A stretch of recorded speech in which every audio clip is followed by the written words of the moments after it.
And we're very excited when Sarah and the team reached out because we have a brand new program going at the Office of Emergency Management and Hazard Mitigation. And we are, sorry, put my phone on silent here.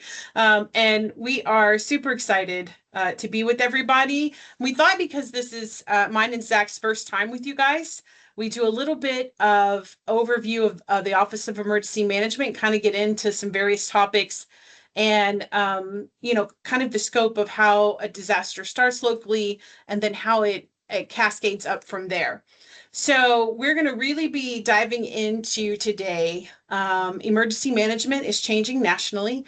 I know a lot of my floodplain managers, a lot of my local county emergency managers, of course, at the state, and even, some of our federal partners have really felt the impacts of what we call the great pivot of 2025 in the federal government when it comes to how and what emergency management is really going to look like going forward. And then, what is Nevada kind of doing? What is our answer to some of these changes that we're seeing at the federal level? And we really just wanted to give our floodplain managers and our engineers and some of our partners on the call today just a better understanding of the Office of Emergency Management and what are the things that keep us up at night, and what are we kind of really looking ahead for, and what do we think the future is going to look like. I'm going to briefly go over some organizational updates so you have the newest current contact information. So if you need any support with any of your missions or your projects, workshops, exercises that you might have coming up, we can kind of get into that. And then, like Sarah mentioned, Zach and I, one of our big goals when we're planning out our strategic mission, which will kind of show you our template, how we plan out our strategic mission at the Office of Emergency Management. We really want to make tools that our local emergency managers and floodplain managers can utilize and have. One of the things we made is the Nevada Hazard Dashboard. And right now that is hosted in Smartsheets. And we'll kind of show you that and go through that because that is a resource for you. If you would like it, we're happy to share. And then eventually we're hoping to transfer that dashboard onto our website. So that's a little bit easier to access. But that does take coordinating with the state IT. And so that's a little bit of a bigger project. And then Zach's going to take us through just the beginning of what happens when, we have a burn scar and a flood that's like entering a community. Maybe that community was built on an alluvial fan, and we're starting to see real impacts and flooding that are impacting Nevadans. What does that look like from, the moment that incident happens, and then how does that cascade up to declaring a disaster? And so Zach's going to kind of take us through all of that for what is changing in emergency management. Quite a bit, actually. Again, we call it the Great Pivot of 2025, where we saw impacts and changes, pretty significant changes across a couple of different factors that really impact how the state can declare emergencies, what we can expect when an emergency is declared, what type of capability we're going to have to build at the local level and at the state level to kind of make sure we're able to support ourselves. We really saw changes in our thresholds. So, to get a federal disaster declared, that threshold was raised by FEMA over the last 2 years. Some of our funding models have shifted. Zach and I, right, we just went through BRIC, or the Building Resilient Infrastructure Grant, and we're closing that out and submitting that to FEMA today, actually, because tomorrow is the deadline for that. And so we have some of the classic grant funding, but, we did have pauses. Like we had pauses in BRIC, and I'm sure for my floodplain managers, right, you were impacted. We had pauses in our flood mitigation assistant grants. We're kind of diving into the NFIP at the federal level, and one of the things when we're talking about, national floodplain insurance and the federal government, one of the things I'm telling my team is it makes you a little uncomfortable, right? When they start digging in and auditing some of these programs that have been so successful. It's a little bit, in my opinion, like when I get back from Walmart, my husband wants to see my receipt. I just feel like that's none of his business. But, some of these programs do a lot of good, and some of the change that is coming is necessary. We want the programs to be the most efficient as possible. And I think that's what a lot of our federal partners are doing right now. They're auditing some of these systems. And so we are seeing a shift in our model and how, what grants are available, how long we have to apply for those grants and the timeframes. And then, that pre-disaster mitigation, these projects are increasingly being conducted, like very high level business projects. The federal government has given us guidance, on phasing. They really want a lot of the conceptual design completed for some of these big projects before we ever even attempt to, get grant funding for them. And so, we're working through guidance at the state level to help support our local emergency managers and our floodplain managers, and our wildfire partners to really kind of wrap their head around some of these changes. We can expect our cost shares. It is likely our cost shares will go up and will stay up and during a response, what we're seeing across the nation and major presidentially declared disasters is FEMA is still supporting states and they are still responding, but some of that initial response and recovery is looking a little different. So, normally where FEMA might come and they might set up a disaster recovery center and, help with case management and some of these other aspects, they're really, really going to be pushing that onto the states. And so, part of our strategic planning now is, how do we build that capability in Nevada? So if a local jurisdiction is overwhelmed and needs to step in and ask for resources, we have that capability to support them in Nevada, and we have the capability to go cross border, right? And if Utah needs support, or Arizona or Oregon, we also have that capability to support our border states. And this transition, right? FEMA, the president asked for a report and stood up a council to examine FEMA and make recommendations on a lot of things around mitigation in particular. That report was finally finalized, and we expect probably over the next 2 or 3 years to really see some of these changes the report recommends be implemented. Not all of them might be implemented. This will, as it goes through Congress and these things are debated between Congress and the White House, we'll just kind of see how those go. But one of the things I would like to really point out when we're talking about how the landscape is changing for all of us is, it's unprecedented only the first time something happens, right? Every year after that, when we have challenges with the grant funding or some of our cost shares and thresholds, or, what type of support we can expect, that's no longer unprecedented. And that's where we really have to plan together and make sure we have all the stakeholders we need that are going to be impacted, really talking with each other and sharing information with each other, because planning is at the core of what all of us do. So, this is kind of what's changing over the last 2 years on a larger scale. I just wanted to give you a national picture so we all kind of had the same situational awareness. And, what are we doing about it at the Office of Emergency Management?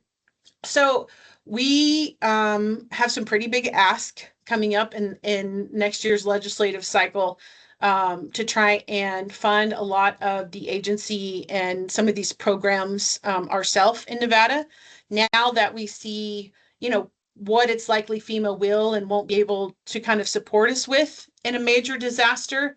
Some of those things that we're really focusing on are growing our EMAC trained bench. And if you're not really familiar with EMAC, that is our emergency assistance compact, and that's how all of the states share resources. So, when Florida is having a big hurricane and they're requesting swift boat rescue teams and search and rescue teams and debris management teams from other states, because they're going to have so many counties impacted.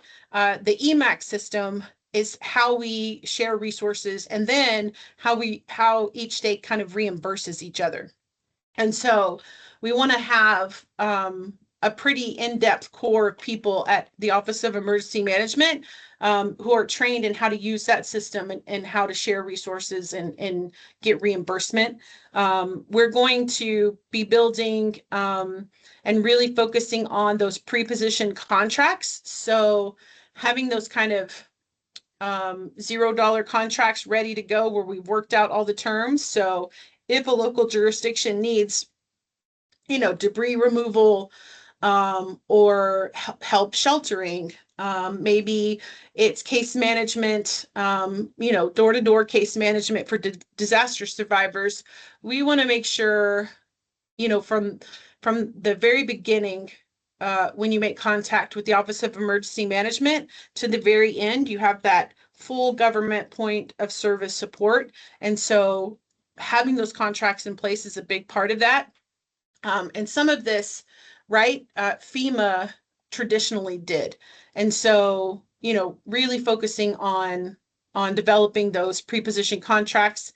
And then we are, for the first time, we have a watch officer, a full-time watch officer, and we've traditionally had our 24/7 duty officer program, which we still have, but getting a full-time watch officer is a big deal, and their goal is to really develop a watch office in the Office of Emergency Management, so that we can get that real-time situational awareness to our emergency managers and our floodplain managers and all of our stakeholders, all of our emergency support functions, as quickly as possible. And so this is kind of big picture what Nevada is doing. I did think it was worth, before we kind of get into the life cycle of a disaster and how it starts and how it kind of cascades up to a presidential declaration, I did want to go over some of the things that are keeping us up at night. Some of the things our leadership kind of has us really honed in on. All of us, I think, on this call are pretty familiar with our traditional risk landscape and hazards, right? Flood, of course, wildfire. Wildfire season in Nevada is lasting somewhat year-round now. And I think all of us, especially at the state, but even at the local level, experienced the cyber attack that happened, and we all made it through the pandemic.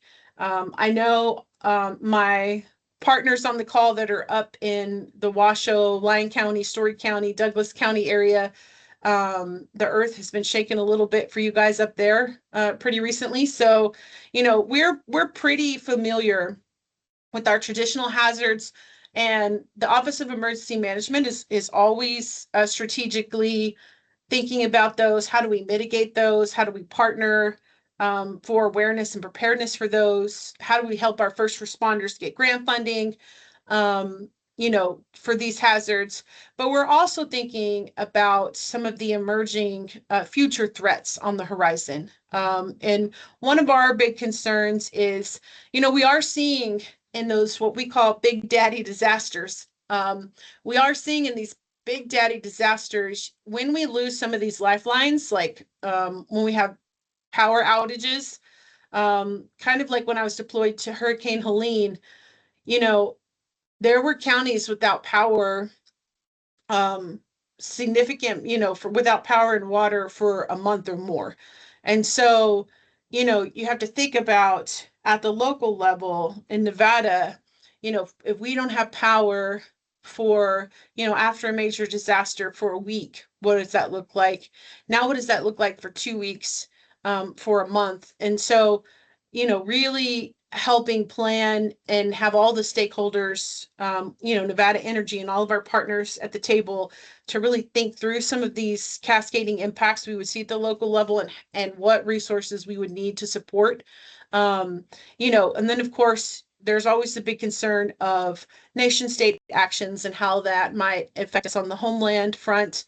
And then we are, particularly always concerned about the Tahoe Basin and wildfires there, particularly because there's just not that many exits from the Tahoe Basin. And so, making sure that we're constantly planning with stakeholders and on top of that.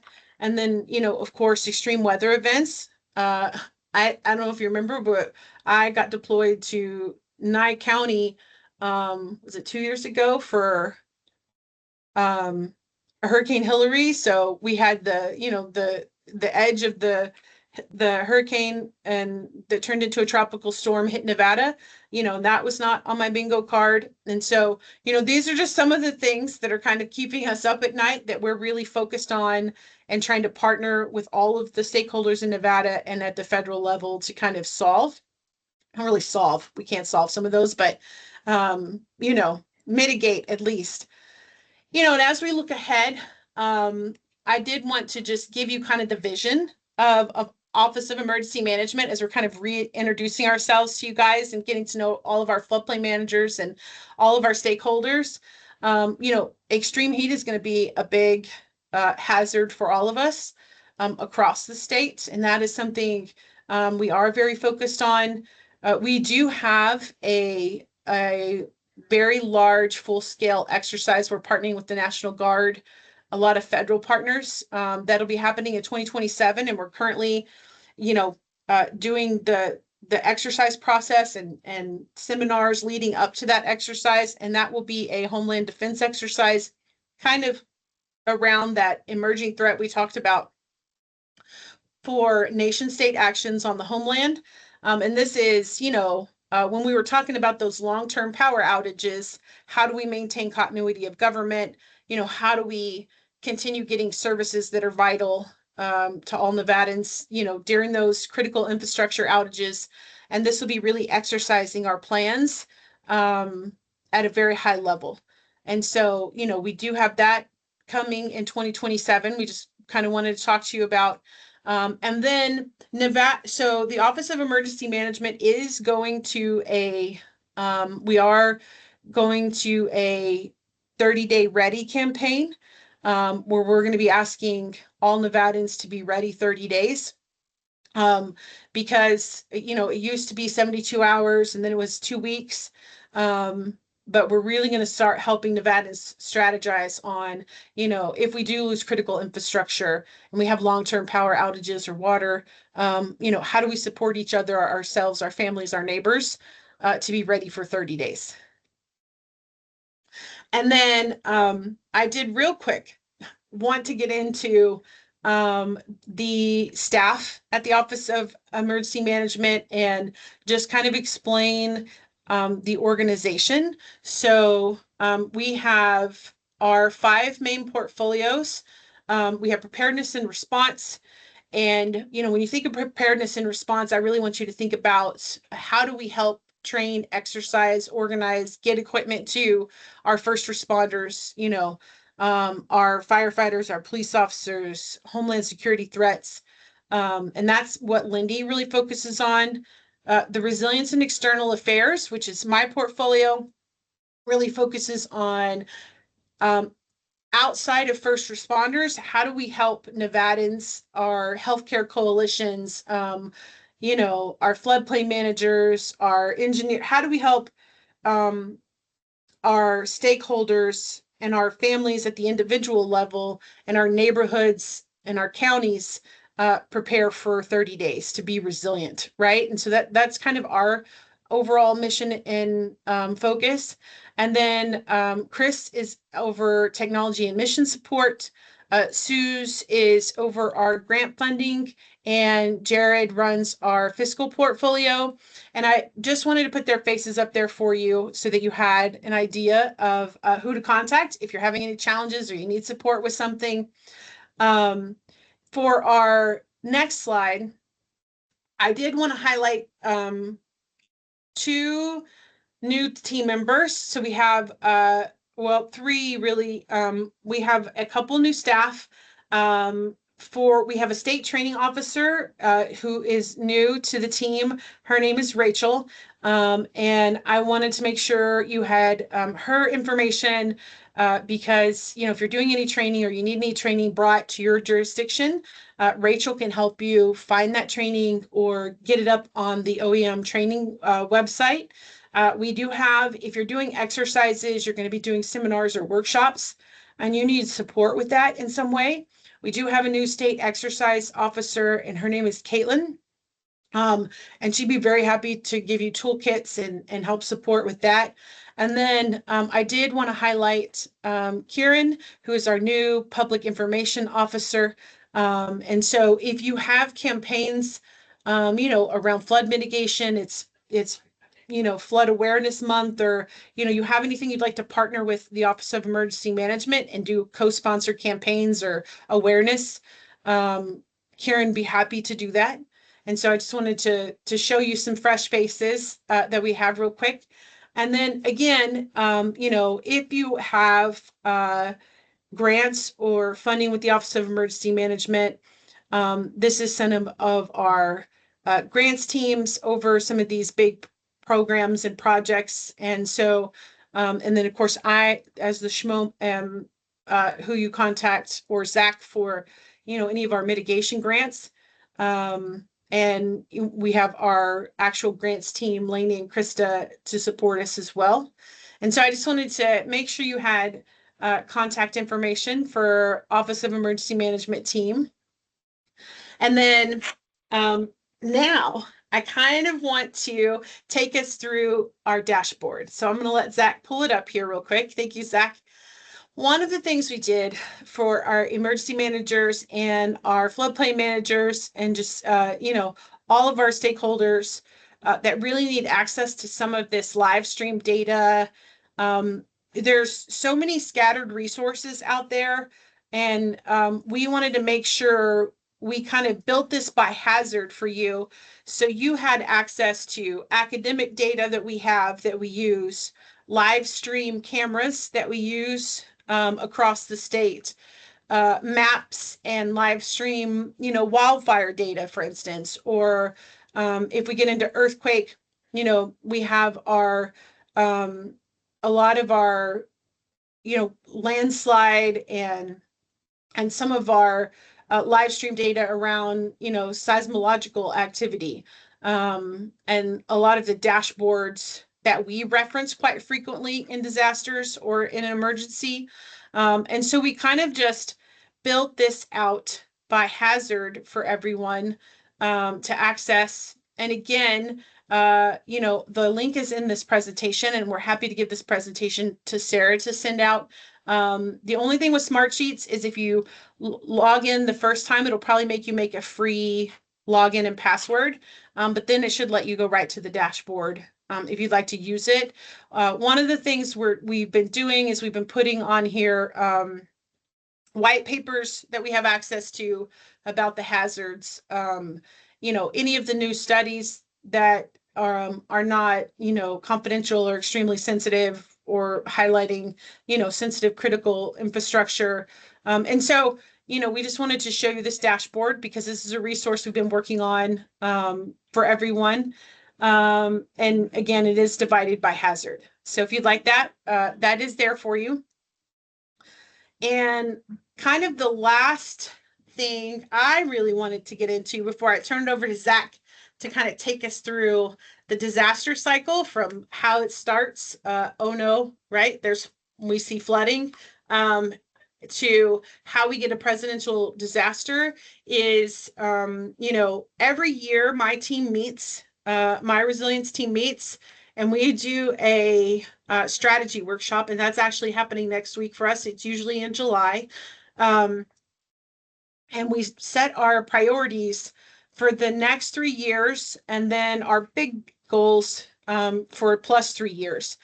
And then we really focus in on our battle rhythm and make sure that the meetings and the workshops and the outreach and everything we're doing at the battle rhythm phase. So, what are we doing in the next 30 days, the next 60 days, the next 90 days to help really move the strategy that we set for each year? Is everything we do is it tying back and relating to, in our battle rhythm, the strategy that we're setting as a team for these gaps and hazards, that have been surfaced to us or that we've gotten through our DRRA, our, threat hazard workshops that we do with each region every year. And so I kind of bring this up because if there is something you would like to partner with the Office of Emergency Management in, that we could put in the battle rhythm, if you have a specific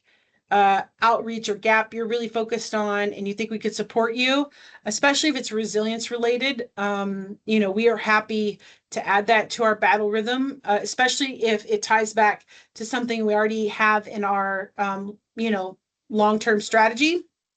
And so, I just kind of wanted to highlight that as well, because we are happy to partner and help you include, something that's very, very important, or maybe you've been struggling with in our strategy and battle rhythm to see whatever type of support we can give you. And so from here, I will turn it over to Zach, who I think is going to take us through the disaster cycle. Zach? Thanks, Heather. Hey, everyone. Zach McCullough, Assistant State Hazard Mitigation Officer for Nevada OEM. I am going to discuss the life cycle of a disaster and just kind of give you some insights on how the declaration process works and how the state is involved and how local communities are involved in that process. So I'm just going to start off by giving a little example. As Heather mentioned before, we're going to say there's a flood on a burn scar. So at the local level where an emergency begins, the local emergency manager is going to assess the situation, and then he's going to, or he or she is going to request resources from any neighboring jurisdictions or the state. And so the state can provide resources at any time, as mentioned before, like through the duty officer or the 24/7 watch program. And so they'll request those resources. If those resources are exhausted at the local level, that'll then move it over to the state. And so that's when the state can start providing more resources. However, if those aren't met, then the locals they can declare an emergency. So an emergency is just at the local level and the state level. So if the state's resources are exhausted, then it would go to the state and then they would declare. And then once the emergency declaration is made by the state, it would then become a federal declaration, which would then make it a disaster. So just wanted to kind of explain those differences. All right, so for a local emergency, who is responsible and when? And so the county commissioners are responsible for determining the declaration. So if the incident is just exceeding all capabilities of the local response and they need more state assistance and they need to activate their local emergency operations plan, they would have to make a declaration. And so what that declaration would do is it would open more funding streams and also be a prerequisite for making a state declaration of an emergency and then a federal disaster declaration. So it has to go in that kind of order. So it's like prerequisite, and then another prerequisite, and then another. I hope this is making sense. There is a Q&A afterwards, so feel free to ask. All right, and so when the locals make an emergency declaration, and the state is going to make a state of emergency declaration, they're going to have an initial preliminary damage assessment, and so this is where Nevada OEM and the local jurisdiction will collaborate on doing any damage assessments and seeing, gathering the total costs and seeing the potential cascading impacts of this incident. And so they'll take those findings and they'll bring it to the governor, and then the governor can declare a state of emergency. A recent example of this is just a few weeks ago was when Nevada OEM collaborated with Washoe County and Lyon County for the recent floods. And yeah. All right, so this is just a little tidbit. When the incident exceeds local capabilities, the governor can declare a state of emergency under the NRS 414 and activates a state emergency plan. So quick thing about this emergency plan for the state is that opens emergency funding for the state. And if the response resources surpass those designated resources, then that would move over to a federal declaration. All right. And so when they want to make a federal declaration, that is when a joint damage assessment is carried out. So at first it was an initial, and now it is joint, and that is when FEMA is involved. And that is, so when the assessment is carried out, it has to meet a certain criteria and threshold in damages.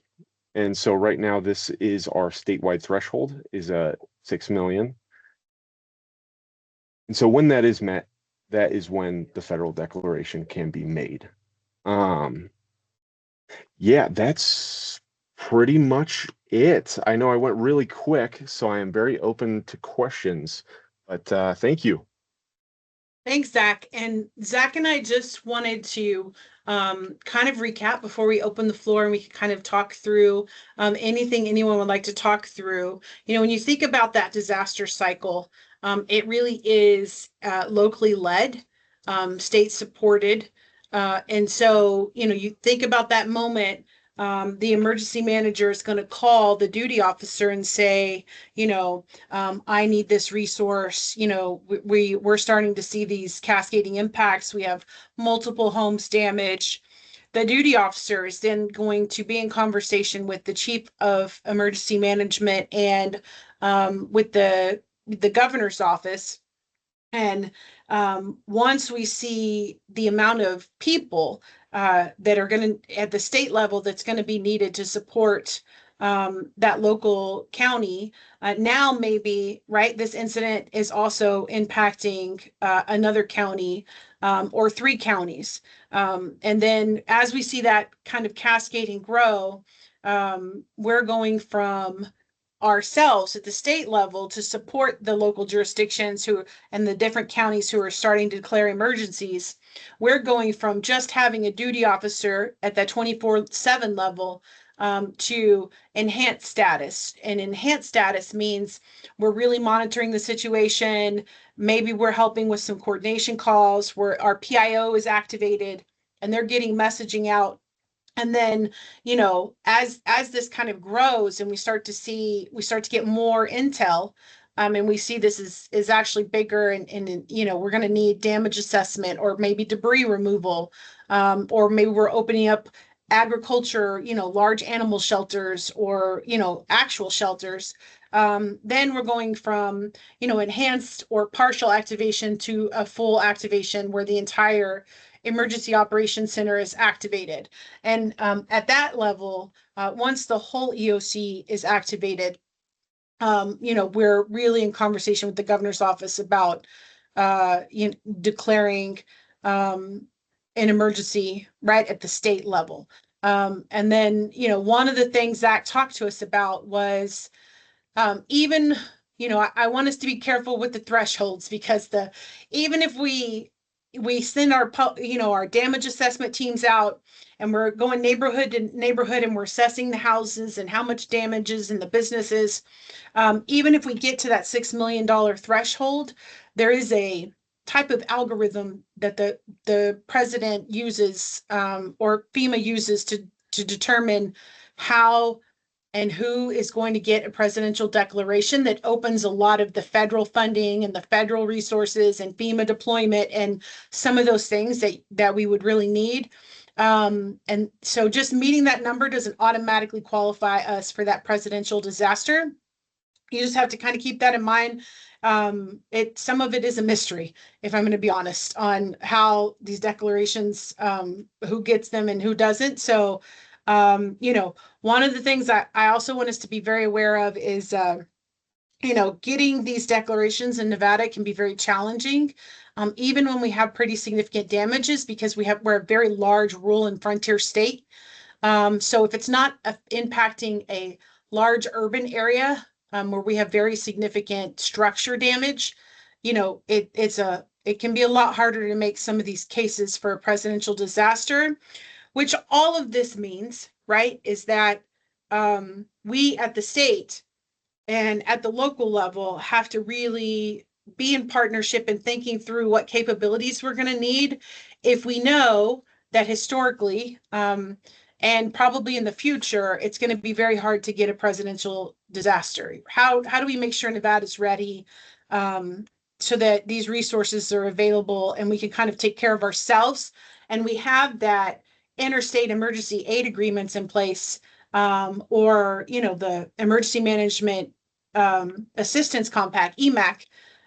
We have these mission ready packages ready, and, some of these response team readies, so that we can kind of go ourselves, or help state to state. And so, Zach and I just wanted to kind of summarize that up for you, and as we talk about how it starts locally and then cascades up to the presidential level. And so I think from here, Zach and I are happy to, take any questions, or Sarah, if you had any questions, or anything you think Zach and I might have missed that we were hoping to talk about, we're happy to have a conversation with everybody. Well, first off, thank you so much, Heather and Zach. And let's see, I did want to touch on DRRA 1206, but I can do a very rapid run through of that so that we can leave as much time as possible for Q&A. Yeah, that sounds great, Sarah. Thank you. Awesome. Screen back up here. Okay.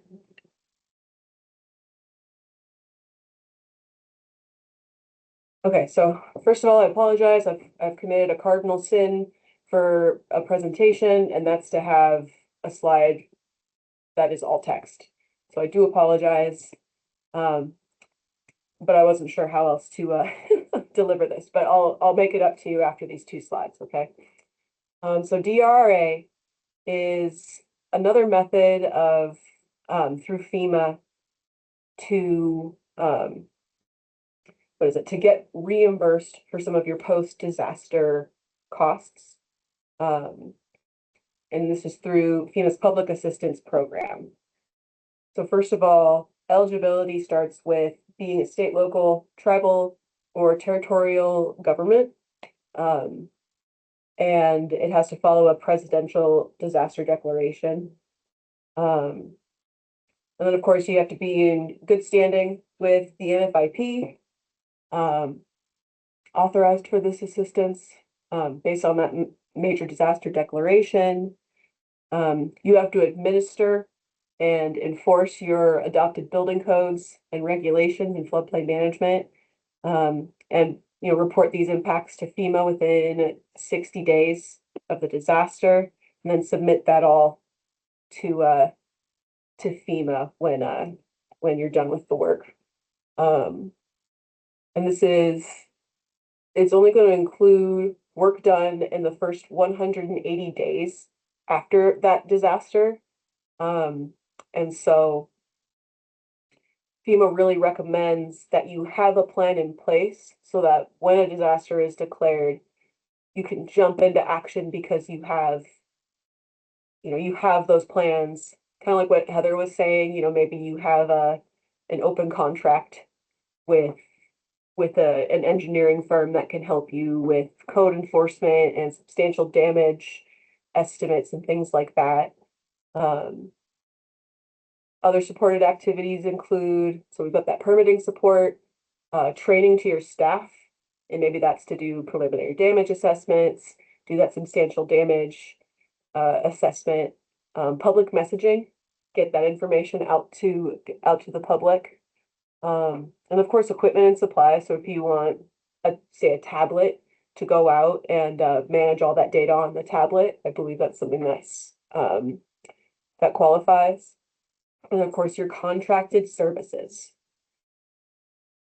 And then, so that is a rapid fire delivery of that information. And I have one sheet or it's not a single sheet, it's like 5 pages, the one informational sheet that I can send to you guys if you would like more information.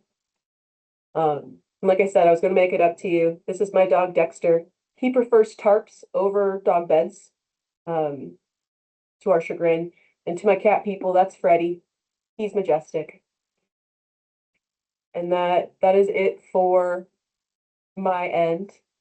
And while we do Q&A, go ahead and fill out this form. This is how you can get your CEC credits. And while everybody does that, we'll kick off Q&A. I see Debbie has put a couple questions in the chat already. So let's see. Debbie says, will communities need to contribute up front for disaster declarations? Are all post-disaster costs reimbursed? Is there any money the state can provide to help with these costs? So Debbie, sorry, Heather. I was gonna say, Sarah, I'm happy to take that one for you if you like. Please, go ahead. Yes. So that's a great question, Debbie. It kind of depends on, again, what status the disaster's in. So like, as an example, if we get a presidential disaster, if this is, one of those big daddy disasters, we do have a presidential deck. Communities, they don't pay a deposit before FEMA shows up, but the federal share is never 100%. So FEMA usually covers 75% of Stafford Act assistance that happens in a presidential disaster.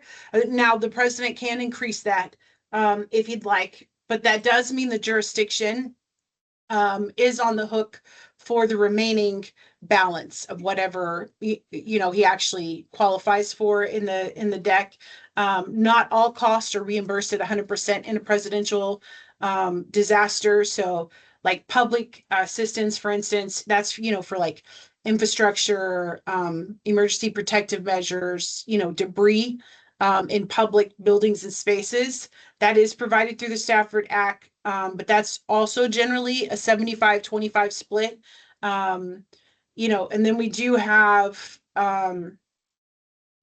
so if we go outside the scope of the presidential declaration, and let's say this doesn't qualify, let's say it's a disaster that's impacting multiple counties, but we don't quite meet that threshold for a presidential disaster, but the state has declared.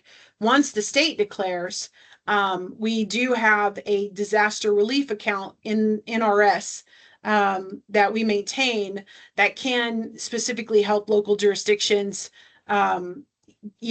We can get funding through this direct, like legislative appropriation through the account. And that is, once the disaster is declared, the chief of Office of Emergency Management, can request of the interim finance committee in Nevada approval to transfer that money into, to help support the local emergency. And then, there's some general fund mechanisms that we can also use. But again, a lot of, this isn't going to be 100%. It's not going to 100% cover what whatever damage is happened at the local level as well. So the local community, usually the county especially, will have their own type of emergency funding, kind of banked account where when they declare an emergency, they can access as well. We can, in almost every one of these disasters, even if it's not a presidential disaster, there's a good chance there's going to be some grant funding that does come open for post-disaster. And so, working with the communities on getting access to that funding. As an example, we don't, we have small business loans, right, for damage, private businesses and stuff like that. There's a whole bunch of different uh, grant funding out there for different entities post-disaster. And our role at the state is to really help the local jurisdictions find the ones that fit for whatever their current needs are. So hopefully that helped a little bit, Debbie, answer that question. And I think Sarah, I'm not, is the, for the, where can the community check if they are in good standing in the NFIP? That's through, that's through you guys, right? Oh, Sarah, I think you're muted. Thank you. As far as checking, I don't think it's something that would be posted anywhere. It would be through communication with me. Okay. And I'd say, unless there's like a very recent staff turnover, you're going to know about it. It's going to be because a violation was reported and it's made its way up the chain, and FEMA got involved and maybe put a community on probation. Or if things are bad enough, they can get kicked out of the NFIP. And yeah, so you would likely know about that. And I think this is also getting at just if you're not an NFIP participating community, then you're not eligible for this kind of support. That's one of the benefits of joining this club, so to speak. Oh, thank you, Canada. So Canada's with FEMA, and there is a community status book. Thank you for that. That's a resource I didn't know about.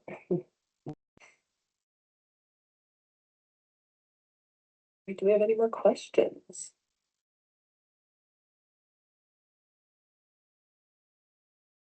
Hearing none. Okay, well, to wrap up before we go here, I wanted to mention Office of Emergency Management and myself are having joint office hours. And so this will be your opportunity if you do think of a question after this webinar, or if you have a disaster happen in your community, if you want to apply for a certain grant, this is the place to go and ask us questions in real time.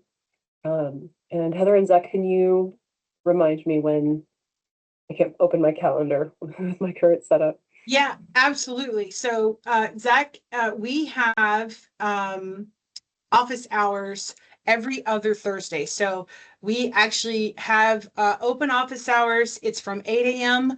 to 10 a.m. Every other Thursday. And we have office hours tomorrow.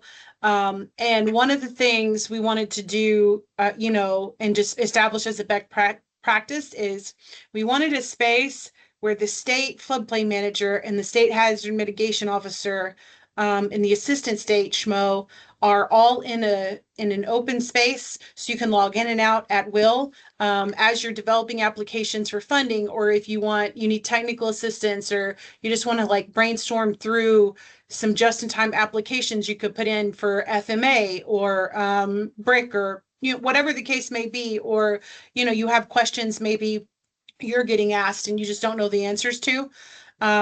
We wanted to have a just reoccurring, predictable, repeatable open office hours where you get access to both of us at the same time.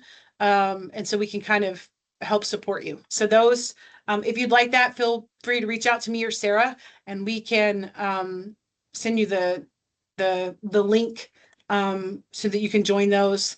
And we're happy to have you pop on in and out for as long or as little as you need. Awesome. All right, well, thank you everybody for being here. Thank you to our presenters at Office of Emergency Management. Please keep an eye out for the next webinars in our series.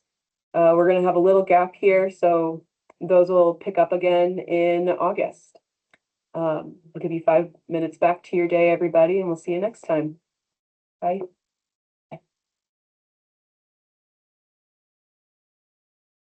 Awesome. Thank you. Thank you.